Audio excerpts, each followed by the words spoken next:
This program is for business leaders who want to design an intentional culture so they can make more money, be more innovative, and attract the best talent. Watch the end for bonus points on managing across cultures and my recommended video on leveling up your creative work culture. I just finished listening to Erin Meyer's excellent book, The Culture Map, and was surprised by some of her insights into Japanese culture and in particular into Japanese business culture.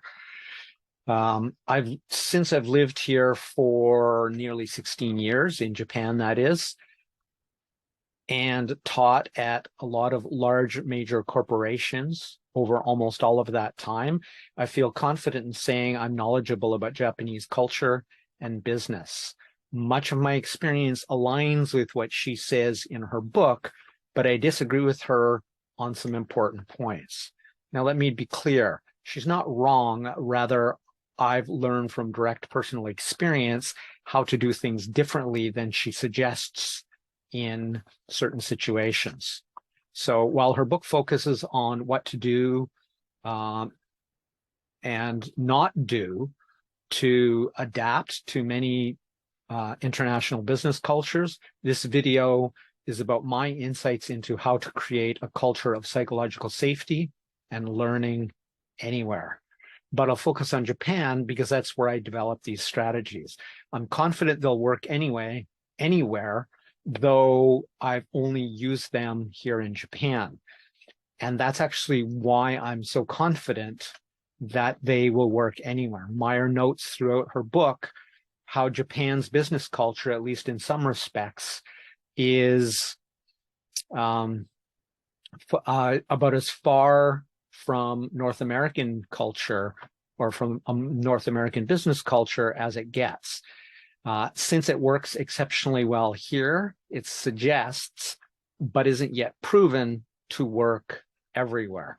I've successfully done and said things in my classroom that Japanese foreign culture experts, including Meyer, would probably say are impossible, can't, couldn't, or shouldn't be done. And yet I've done them with very positive and exceptional effect. Why? Because I paid attention to my students and clients. I calibrated and developed the system, my approach empirically around each specific situation, rather than using some academic model developed by culture experts. Their work is definitely really valuable, and I'd highly recommend Meyer's book on this topic, but nothing informs real-world applications better than real-life application. To create something that works immediately and across cultures, answer the following three questions. In short, where, how, and why. So I do this in the context, or I did this in the context of the classroom starting from day one by investing the entire first day or first few days of classes or courses doing this. The direction of that culture is then set for, or let me put this again, try again. The direction of that culture is set from the very first days. There we go.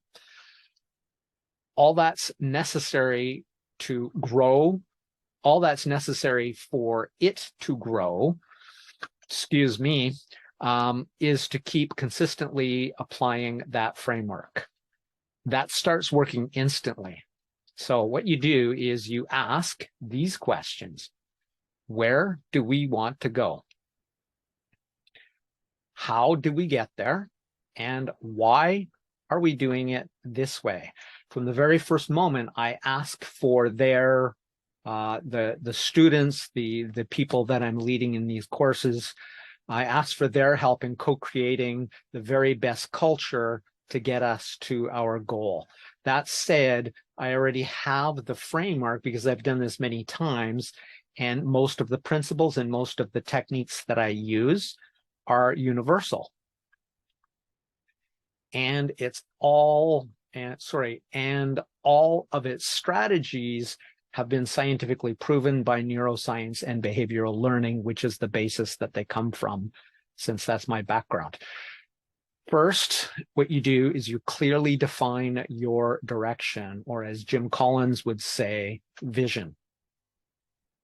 As a leader, you may already have that direction, that vision, but by asking for the team's employees or students' inputs, you get their buy-in, and that will inevitably improve the results because they helped create it. Second, define in specific, concrete, and immediately actionable terms how to accomplish your shared vision. And third, develop and explain why you're doing it that way. If they understand why you're doing things that may not be obvious to them, the fact that you've explained the value of that and will then allow them to understand how and why you're doing it that way, but also give them the opportunity to rebut and even refine and evolve that process even further. That's the whole thing and why you want them involved, because they might say, here, that's not going to work. In my experience, it'll work anywhere, and it's not based on traditional Japanese ideas, I can assure you. None of these steps are complicated, and most of the details use universal principles that are really quite easy to do as long as each step is done correctly. The rabbit hole actually goes pretty deep, but the main ideas are likewise simple, easy to understand and do. The main challenge for most people is to apply them consistently, adapt, and iterate as necessary. So that's the overview. That's the whole thing. So this is actually going to be the first of probably 4 videos or a 4-part series on this topic. Each that follows will cover one of the steps that I've already discussed in more detail. And congratulations and welcome to the bonus points. In short, to manage or lead any culture, become a student of their culture. While Meyer's book is an amazing reference and will prepare you well for many situations, nothing works better than creating your own specific intentional microculture with the team you're leading.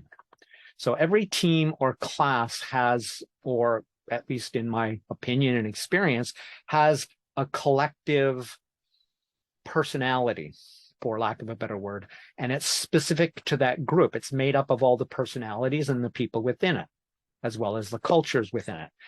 So what you can do is you can only know and maximize that specific culture or that specific microculture with the people who make it up. Few, if any, people are the stereotypical members of the culture that they're from, which is by necessity put into books like The Culture Map, because you can't talk about every person, you talk about an average of a person. So it's rather of a stereotype, by, as I said, by definition, or even a caricature of those people. And there are truly lots of shy Japanese people. There's a lot of intermediately outgoing Japanese people, and there are a lot of loud, outgoing, aggressive Japanese people. But the stereotype is they're all shy and reserved. That's not really true. That's an oversimplification. But despite this stereotypical member, or let's call it an exemplar, because that's what it is,